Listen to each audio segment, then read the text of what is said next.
بات سے مطمئن نہیں ہوں جب تک کہ آپ الیکشن کا اعلان نہیں کرتے. صحیح، یعنی کیلکولیٹڈ موو ہے خان صاحب کی، اسٹریٹجی کا حصہ ہو سکتی ہے. ٹھیک ہے. لیکن بظاہر لگتا یہ ہے کہ جو حالات ملکی معیشت کے ہیں، ملکی سیاست کے ہیں، اور سیلاب نے ان کو حالات کی سنگینی میں شدت میں اضافہ کر دیا ہے، تو بظاہر مارچ میں، فروری میں، جنوری میں الیکشن کے علاوہ کوئی چارہ کار ہے نہیں ہمارے پاس. خواہشات جو بھی ہوں کہ نہیں جی پارلیمنٹ کو مدت پوری کرنی چاہیے، حکومت آئی ہے تو وہ مدت اپنی پوری کرے، لیکن خواہشات پر ریاست نہیں چلتی. لیکن ہم یہ سوال کرتے ہیں جناب اسد قیصر صاحب سے کہ اسد قیصر صاحب، ایک طرف مفاہمت کی خبریں چل رہی ہیں، ملاقاتوں کی خبریں چل رہی ہیں، دوسری طرف خان صاحب کا کل جو رویہ تھا وہ پچھلی 2 جلسوں کے مقابلے میں زیادہ سخت تھا، اور انہوں نے یہ تک کہا کہ جی جو آپ کو دھمکی دے ٹیلی فون پر آپ ان کو دھمکی دیں، آپ کچھ کریں گے تو ہم بھی کچھ کریں گے. تو یہ کس کو کہا جا رہا ہے کہ کون فون کر رہا ہے، اور کس کو کہا جا رہا ہے کہ آپ کچھ کریں گے تو ہم بھی کریں گے؟ کیا کریں گے آپ؟ بسم اللہ الرحمن الرحیم. شکریہ ارشاد صاحب، آپ نے ایک تجزیہ تو کیا، وہ میں نے سن لیا ہے. سب سے پہلی بات تو یہ ہے کہ جو کامران خان کے ساتھ خان صاحب کی جو انٹرویو ہوئی تھی، اور اس میں جو پوائنٹس انہوں نے ریس کی تھی، جس میں انہوں نے کیٹیگری کے لیے کہا تھا کہ ہم مذاکرات کے لیے تیار ہیں، اور وہ مذاکرات کا ایک مقصد ہونا چاہیے کہ الیکشن کب ہو، اسمبلیاں کب تبدیل ہو، اور الیکشن جو ہے نا فیئر اینڈ فری کیسے ہو سکتے ہیں. تو یہ بیسیکلی ہم ایک سٹیپ اپنے موقف سے آگے بڑھ گئے. مطلب یہ حکومت کی رسپانسبلٹی ہوتی ہے کہ وہ مطلب ماحول ٹھیک کرے. آپ کو اپنے خود بھی ابھی فیصل صاحب نے بھی کہا جو اکانومی کی صورتحال ہے، اور اکانومی کی صورتحال کا مین تعلق جو ہے نا وہ پولیٹیکل اسٹیبلٹی کے ساتھ بھی ہے. اگر یہ پولیٹیکل انسٹیبلٹی ہوگی تو کسی بھی صورت میں یہ اکانومی جو ہے نا اس طرح نہیں چلے گی. ایک تو ایک کمزور حکومت ہے، 1-2 ووٹوں سے بنی ہوئی ہیں، بہت زیادہ اسٹیک ہولڈر ہیں، اور معمولی چیزوں پہ بلیک میل ہونا پڑتا ہے، ڈیسیجن لینے میں مشکلات آتے ہیں. اور ایک جو عوام نے جس پارٹی کو مینڈیٹ دیا وہ حکومت سے باہر کی گئی ایک سازش کے تحت، اور پھر جو ہے نا یہ لوگ آ گئے جس کے پاس کوئی مارل اتھارٹی نہیں ہے کہ وہ حکومت چلائے. تو ہم بیسیکلی یہ چاہتے ہیں کہ دیکھیں آپ اس وقت جس طرح حکومت چلا رہے ہیں یہ ملک آگے نہیں بڑھ سکتا، یہ ملک نہیں چل سکتا، یہ ملک کولیپس کر سکتا ہے.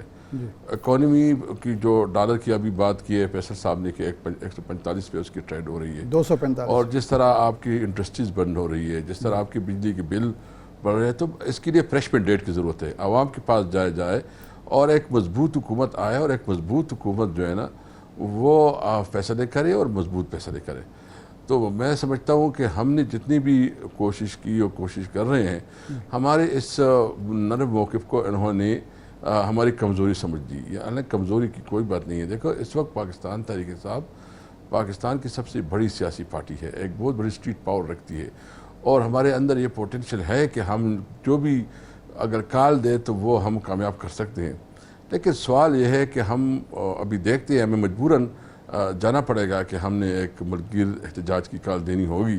اسد قیصر صاحب، لیکن اس کے بڑے نقصانات ہوں گے. ہم کہہ رہے ہیں اسد قیصر صاحب معذرت کے ساتھ، کہیں ایسا تو نہیں کہ 25 مئی کو جو کچھ ہوا اور آپ پیچھے ہٹے، اس کو آپ کی کمزوری سمجھا جا رہا ہے کہ آپ جلسے تو بڑے بڑے کر سکتے ہیں لیکن آپ کال دے کے عوام کو مار کھانے کے لیے، لاٹھی کھانے کے لیے، آنسو گیس کے شل کھانے کے لیے نہیں لا سکتے، اور لائیں گے تو حکومت قابو پا لے گی اس کو. اس کی وجہ سے تو حکومت کا رویہ سخت نہیں ہے، اور خان صاحب کا غصہ اسی بات پر ہے کہ میری جو پیشکش تھی اس کو نرمی سمجھا جا رہا ہے. دیکھیں سب سے پہلے بات یہ ہے کہ اب ہمارے لیے اسلام آباد کو مارچ کرنا کیا مشکل ہے. پنجاب میں ہماری حکومت ہے، خیبر پختونخوا میں ہماری حکومت ہے، کشمیر میں ہماری حکومت ہے. ہمارے لیے تو مطلب ہم یہ نہیں چاہتے کہ اس میں پیدا ہو کہ اگر ہم اپنے بارڈر پہ بیٹھ جائے اور اسلام آباد کو سیز کرے تو یہ کدھر جائے گا، یہ ملک کدھر جائے گا. دیکھو ہمیں اس حد تک نہ لے کے جائیں کہ ایک ایسا قدم یا فیصلہ ہو جائے کیا کر سکے گی؟ یہ یہاں بیٹھے ہیں، مطلب چند کلومیٹر کے اسلام آباد کی حکومت ہے، اور پھر اس کے پاس جو ہے آگے پیچھے ہماری حکومت ہے. ہم دیکھو، ہم اپنے ملک کے لیے کوئی ایسا کرائسس کریٹ نہیں کرنا چاہتے. ہم کوشش کر رہے ہیں کہ ہم جلسے کرتے ہیں، پھر جلسے کے بعد لوگ گھروں چلے جاتے ہیں. بنیادی مقصد یہ کہ ہم ان کو بتائیں کہ عوام کیا چاہتی ہے. یعنی ایک تو یہ اس کی گورننس نہیں ہو رہی. آپ دیکھ رہے ہیں کہ بجلی کی بلیں، یعنی میں جو آپ کو بتاؤں نا، میرا بھی گزشتہ مہینے 2 لاکھ روپے بل صرف اسلام آباد کا آیا تھا. میرا جو گاؤں میں ہے اس کا بھی کوئی 1.5 لاکھ میرا بل آیا ہے. اور کبھی اتنی بل نہیں آئے. اور اس طرح آپ ایک غریب آدمی کو 40,000 50,000 60,000 روپے کے بل آ رہے ہیں. آٹا جو ہے نا مارکیٹ سے غائب ہے. اور آپ یہ بھی دیکھ لیں کہ اس وقت جو آپ کے سٹاکس ہے وہ سارے جو ہے گر رہے ہیں، مسلسل گر رہے ہیں. آپ کی اکانومی جو ہے نا وہ شرنک کر رہی ہے. اور سب سے آپ کی جو امپورٹ ایکسپورٹ کے جو ہے نا وہ بہت زیادہ امبیلنس ہو گئے. آپ کی جو ہے نا ایکسپورٹ بہت بری طرح جو ہے نا وہ مار کر رہی ہے. تو اور امپورٹ آپ بڑھا رہے ہیں. آپ کے پاس دیکھو اس وقت اس حکومت کے پاس کوئی ویژن نہیں ہے. اس کے پاس نہ معاشی پالیسی ہے، نہ اس کے پاس کوئی پولیٹیکل سچویشن کو ہینڈل کرنے کے لیے کوئی راستہ ہے. اس میں پرابلم کیا ہے؟ اس میں پرابلم یہ ہے کہ زرداری جو ہے سارا گیم کھیل رہا ہے. انہوں نے نواز شریف اور شہباز شریف کو جو ہے نا بڑے طریقے سے ایک شکنجے میں پھنسا دیا ہے. یعنی ابھی اس کو سمجھ نہیں آ رہی کہ ہم کیسی اس سچویشن سے نکلے. مطلب مزید تو زرداری کی ہیں، بدرمان کے 4 لوگ منسٹر بنے پہ بیٹھے ہیں. ادھر 7 جو میرے خیال میں 11 کے 12 اس کے ایم این ایز ہیں. اس میں جو ہے نا 4 اس کے منسٹر ہیں. فضل کا بیٹا جو ہے نا سب سے اہم منسٹری میں ہے. ادھر پیپل پارٹی سب سے اہم منسٹری لے چکی ہے. سندھ میں اس کی حکومت ہے. سب سے بڑا مار تو نواز شریف کا رہا ہے. اسد صاحب اگر وہ دیکھیں تو سبھی حکومت میں ہیں، سبھی جماعتیں حکومت میں ہیں پاکستان میں. شاید جماعت اسلامی کے علاوہ اگر دیکھیں تو سبھی حکومت میں ہمیں نظر آتی ہیں. لیکن ایک سوال یہ ہے کہ یہ جو جہاں سے ہم نے گفتگو کا آغاز کیا تھا کہ خان صاحب کا رویہ کبھی انتہائی نرم ہو جاتا ہے اور کبھی انتہائی سخت ہو جاتا ہے، اس کی کیا وجہ ہے؟ کیا کوئی وائب ایسی ملتی ہے جس سے وہ مطمئن ہو جاتے ہیں تو وہ نرمی اپناتے ہیں، یا کوئی وائب ایسی آتی ہے تو پھر وہ سخت ہو جاتے ہیں؟ ہم چاہتے ہیں کہ دیکھو تمام ادارے اپنی حدود میں کام کریں. جو کنسٹیٹیوشنل جس کی بھی باؤنڈریز ہیں اس باؤنڈریز کے اندر کام کرے. تب یہ ملک آگے بڑھے گا، تب یہ ملک سروائیو کر سکے گا. یہ دیکھیں آپ انڈیا میں دیکھیں نا، ادھر پولیٹیشین یہ اپنا جو بھی ہے عوام کے پاس احتساب کا اختیار ہوتا ہے، وہ عوام احتساب کر لیتی ہے. جو حکومت پرفارم نہیں کرتی، جو پارٹی پرفارم نہیں کرتی، دوسری دفعہ جو ہے نا عوام اس کو مسرت کر لیتی ہے. تو میں سمجھتا ہوں کہ ہمیں اس ملک کو جو پولیٹیکل پارٹیز ہیں وہ سوچ سمجھ لے کہ اگر ہم نے اس ملک کو کیسے آگے بڑھانا. دیکھیں یہ صرف اتنی ہے کہ ہم حکومت میں بیٹھے ہیں، ہمارے دیکھو ہمارا مستقبل ہے، ہمارے بچے ہیں، ہمارے فیوچر ہے. اس کے لیے ہم نے کیسا ملک چھوڑنا ہے؟ وہ ملک چھوڑنا ہے جس میں اس کے لیے روزگار کے مواقع ہو، جس کے لیے اس کے پاس امن ہو، جس کے لیے اس کی اچھی ایجوکیشن، ہر کی فیسلٹیز ہو. مطلب اس طرح پاکستان میں تو ہمارا فیوچر سیکیور نہیں ہے. تو میں سمجھتا ہوں کہ میں میرا رائے یہ ہے کہ ہمیں اپنی سیاست کو تھوڑا وقت کے لیے پیچھے رکھ کے ملک کے لیے سوچنا چاہیے. اور ملک کے لیے سوچ یہ ہے کہ آئیں آپ ہمارے ساتھ بیٹھے، الیکشن کے لیے ہمارے ساتھ ڈیٹ طے کریں. الیکشن کے لیے جو آپ سمجھتے ہیں کہ کیا کیا اس میں اقدامات ہونے چاہیے، فری اینڈ فیئر الیکشن ہو، الیکشن کروائے، عوام میں ڈیٹ دے اور اس کے مطابق. تو یہ ہم نے تو کلیئر اس کو دے دیا ہے، ایک آپشن دے دیا، لیکن اس کا رویہ سخت ہوتا جا رہا ہے. حالانکہ میں آپ کو بتاؤں نا، جتنا یہ دیر کریں گے نا اتنا اس کے لیے مشکلات ہوں گی. اتنے اس کی جو ہے نا حکومت سروائیو نہیں کرتی. اس سے اکانومی تو سنبھلی نہیں جا رہی. اکانومی روز وہ اصل کیسا صاحب یہ رویہ سخت جو ہے اس حکومت کا ہوتا جا رہا ہے. دیکھیں ہم تو حکومت کا کہیں گے. دیکھیں حکومت جو ہے جس طرح سوچ رہی ہے اور اس کا خیال یہ ہے، مطلب اس میں بھی مسلم لیگ نون میں بھی آپ کو پتہ ہے کہ کافی اس وقت گروپس بنی ہوئی ہیں اور ان کی بھی آپس میں جو ہے نا ایک رساکسی شروع ہو چکی ہے اور وہ آپس میں مختلف گروپ کے مختلف سوچ ہیں. ان کا خیال یہ ہے کہ آگے کوئی بہتری کرے گا اور اگر اس کا پاس ٹائم آ جائے تو یہ جو ہے نا سروائیو کر سکیں گے. یہ جتنا ٹائم لیں گے اتنا ہی تباہی اور بربادی کی طرف چلیں گے. جی لیکن یہ کو تو کوئی پرابلم نہیں ہے، لیکن نہیں تو سندھ میں ہے اور اس کی تو سیاست بھی سندھ تک محدود ہو گئی. پیپل پارٹی تو ختم ہو گئی، وہ تو سندھ تک ایک پارٹی نہیں. لیکن یہ جو گروپنگ ہے یہ تو گروپنگ آپ کے اندر بھی ہے. خان صاحب نے کور کمیٹی میں یہ کہا کہ کوئی ڈائریکٹ رابطے نہ کرے, مجھے بائی پاس نہ کرے. اس کا مطلب ہے آپ کے اندر بھی ایک گروپ ایسا موجود ہے جو خان صاحب کو بائی پاس بھی کر رہا ہے, ڈائریکٹ رابطے بھی کر رہا ہے اور اپنی لائن سیدھی بھی کر رہا ہے.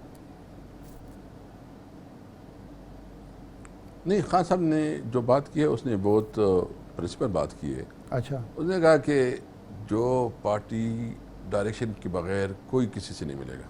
ٹھیک, مطلب ایک انڈیویجول کیپیسٹی میں لوگ ملتے رہتے ہیں, پھر مختلف قسم کی خبریں آتی ہے, پھر جو ہے نا چیزوں میں ڈس انفارمیشن ہوتی ہے, حالات اور بھی خراب ہو جاتی ہے. کوئی آپ کو پتہ ہے کہ کوئی کچھ کہتا ہے, کوئی کچھ کہتا ہے. تو خان نے کہا کہ کیٹیگریکلی جب پارٹی کہے گی, لیڈرشپ کہے گی, جس کو اسائن کرے گی, اب کسی کو جو ہے نا اس کے خان صاحب کے مشورے کے بغیر کسی کو نہیں ملنا ہے.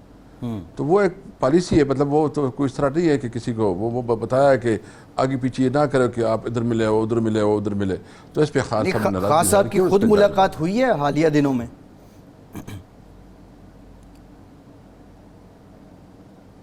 میں اس کو کنفرم نہیں کر سکتا. اچھا, صحیح. آپ کے مخالفین یہ کہتے ہیں, رانا ثناء اللہ وغیرہ, کہ خان صاحب کے غصے کی وجہ یہ ہے کہ ایک تو پارٹی کے اندر تقسیم ہے, دوسرا ان پر توشہ خانہ ممنوعہ فنڈنگ کی تلوار لٹک رہی ہے اور یہ لٹکائی جا رہی ہے تاکہ خان صاحب کو کمپرومائز پر, بارگیننگ پر آمادہ کیا جا سکے. اور دوسرا یہ ہے کہ اگر وہ کال دیں گے تو پارٹی جو ہے اس کال پر لبیک نہیں کہے گی, 25 مئی کی طرح ناکام ہو جائے گی. تو غصے کی وجہ یہ ہے اور کوئی وجہ نہیں ہے. تو یہ کوئی ہے ایسی صورتحال؟ نہیں, دیکھیں, ہم نے پوری تیاری کی ہوئی ہے. ہم نے اپنی جو یوتھ کی تنظیمیں, آئی ایس ایف کی تنظیمیں, پارٹی کی تنظیمیں برابر کی ہے. جو پچھلی دفعہ ہماری کمزوریاں تھیں اس کو ہم نے سامنے رکھتے ہوئے اپنی جو وہ کمی بیشی ہم نے اس کو سیٹل کر دیے. ہم نہیں چاہتے کہ یہ نوبت آئے کہ کوئی اور لانگ مارچ ہو یا کوئی اور چیز ہو. میں آپ کو, یہ میرے پرسنل بھی خواہش یہی ہے کہ مطلب ایک راستہ نکالا جائے اور ایک ذمہ داری کا احساس کیا جائے. لیکن اگر نہیں ہوگا تو پھر کیا ہوگا؟ دیکھو, ہمارے پاس پھر آپشن بھی موجود ہوتے ہیں. مطلب ایک ناجائز حکومت بیٹھی ہے, اس کے پاس مینڈیٹ ہی نہیں ہے, 135 ایم این اے اسمبلی سے باہر ہے. مطلب یہ کس قسم کی اسمبلی ہے؟